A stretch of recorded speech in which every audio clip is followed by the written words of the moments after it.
Love can make us do a lot of things. It can warm our hearts and make us see the world in ways we never imagined. But there's a flip side of the coin. Losing someone we love can leave us with a gaping hole inside, one we can easily fill with darkness. Jeanne de Clisson filled the hole in her heart with acts of blood and revenge. From a simple 14th century noblewoman with no knowledge of warfare, she turned pirate and became the terror of France. Jeanne burned ships and razed towns, always leaving one survivor to deliver her bloody message. And she did all of it for love. But perhaps Jeanne's most shocking act was the trauma she inflicted on her own children in her quest for revenge. This is the story of Jeanne de Clisson, the Lioness of Brittany, the quiet middle-aged mother who became one of the most fearsome pirates in history. Jean-Louis de Belleville was born in 1300 in Belleville-sur-Vie in the Vendée region of western France, not far from the Atlantic coast. She was the daughter of the nobleman known as Maurice IV Montague of Belleville and his wife Lettice de Parthenay. Jeanne and her parents lived in Gâtine-Vendéenne near the border with the Duchy of Brittany. Jeanne's family were aristocrats. Because of this, they had both direct and indirect business in winemaking and salt farming. They shipped wine and salt down the River Vie and off the coast of Poitou in Brittany. They also had a stronghold on the island of Eu in the Atlantic. Safe to say, Jeanne's family was rich and influential. When Jeanne was just 4 years old, her father died. She and her mother took the loss really hard. There are no records indicating Jeanne's mother ever remarried, which is a rare sign of love for the time. Medieval ladies were, of course, expected to marry and remarry if they were widowed. It was a matter of making alliances, expanding power, and protecting one's family. And so, in 1312, at only 12 years of age, Jeanne entered into a political marriage. Her family matched her with a Breton nobleman named Geoffrey de Chateaubriand VIII. At the time of the wedding, he was 19 years old.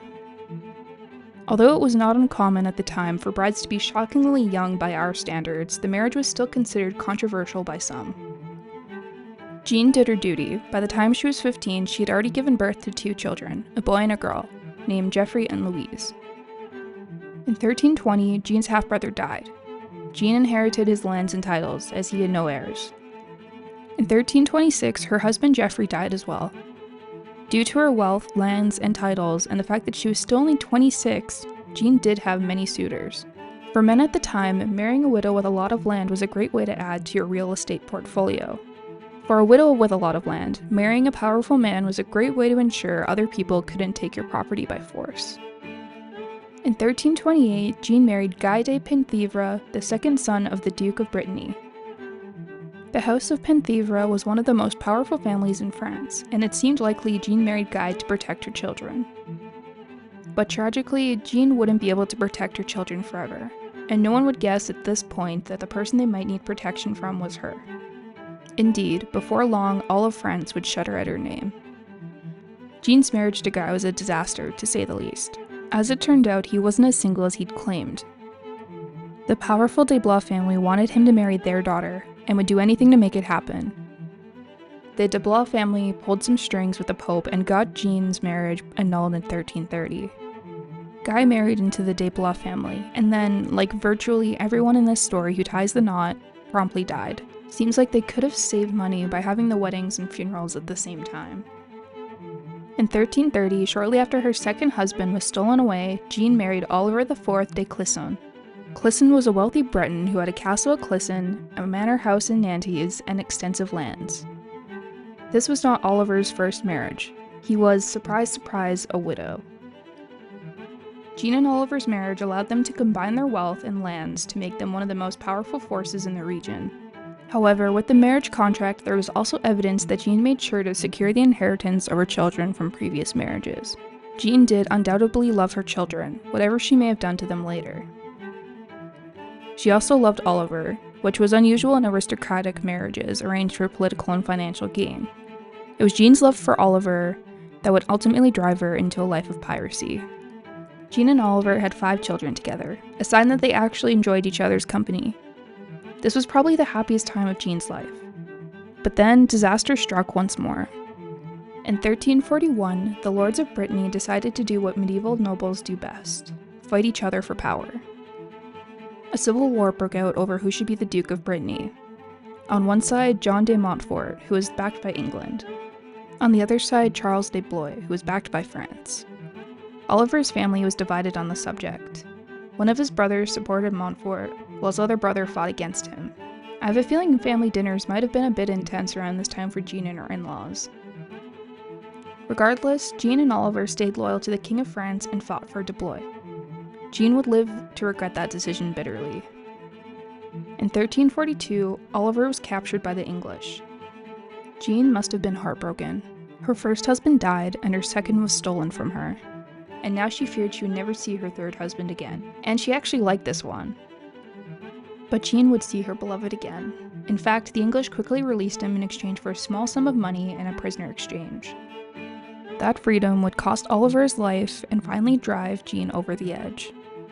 In 1343, Oliver was invited to a tournament to celebrate the end of the war. Oliver set out for the tourney along with 15 other lords. As soon as they arrived, they were immediately ambushed and arrested for treason. Because the English had released Oliver for such a low price, Charles de Blois believed that he must have been a traitor secretly working for England. With that, Oliver was shipped off to Paris to stand trial. Jeanne was certain her husband was innocent. She did everything she could to try and free him. She even tried to bribe a king's sergeant. This led to her being summoned and accused of rebellion and disobedience against the king. This is where the real Jeanne began to emerge, the Lioness of Brittany. She refused to present herself to the king and instead took refuge in the castle of Oliver's son from his first marriage. She was found guilty in absentia. On August 2nd, 1343, Oliver was executed by beheading for his alleged treason. He was sentenced without a public trial. After the beheading, his body was hung in a gibbet in Paris. As for his head, it was sent to Nantes in Brittany to be displayed on a wooden stake. Oliver's execution outraged the nobility, as his guilt was never proven. They were also angered that his body was desecrated and then exposed, as this was usually only done to peasant criminals. After this, Jeanne was officially banished. All of her property was confiscated as well. Heartbroken and enraged, Jeanne swore she would avenge his death at the hands of Charles de Blois and the King of France. She was out for blood, and no one was going to get in her way. This was also the moment when she did something truly horrifying to her children, but we'll have more to say about that later. After Oliver's execution, Jeanne sold her properties.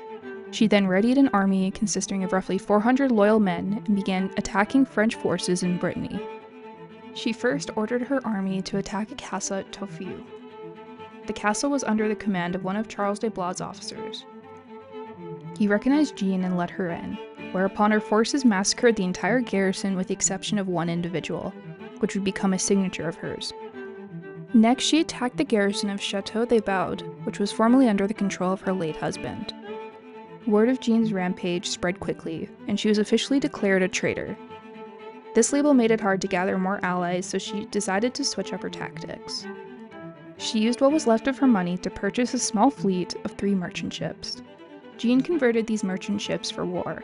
She painted them black and dyed the sails red. She named her flagship My Revenge, and her small armada would come to be known as the Black Fleet. The Black Fleet initially attacked shipping from the Bay of Biscay, most likely from the island of Ué, although eventually they moved into the English Channel to hunt down French commercial ships. Jeanne's forces would kill almost the entire crew, only leaving a few witnesses to spread the news of her wrath and warn the French king. This is where she earned her name, the Lioness of Brittany. Jeanne used her small fleet to carry out swarming attacks. The crew would be equipped with grappling equipment for closing in, as well as crowbars, swords, and daggers to take care of the rest. Jeanne quickly became an effective admiral. She was known for attacking in narrow estuaries where it was easy to carry out an ambush. And she didn't just take merchant ships. She attacked coastal villages in Normandy and put several to the sword. Some believe that Jeanne was hired by the English as a privateer, a sort of mercenary pirate. There's no hard evidence, though Jeanne did use her ships to supply English troops in northern France, so it's hard to say just how involved with the English she really was. Eventually, the French managed to engage and sink her flagship. This left Jeanne and 2 of her sons adrift for 5 days. One of her sons, Guillaume, died of exposure. The 2 remaining were rescued and taken to Morlaix by Montfort's supporters, formerly her enemies and now her friends. This one defeat did not scare Jeanne. Shortly after her rescue, she continued her piracy and carried on for another 13 years. In the 1350s, Jeanne married for a fourth and final time. She wed Sir Walter Bentley, a knight in the service of King Edward III of England. One of Edward III's lieutenants had wrestled for control of 7 of Jeanne's properties from the French. In 1349, Edward III ordered that the estates be given to Bentley and Jeanne. But then he changed his mind and began negotiating with Charles de Blois.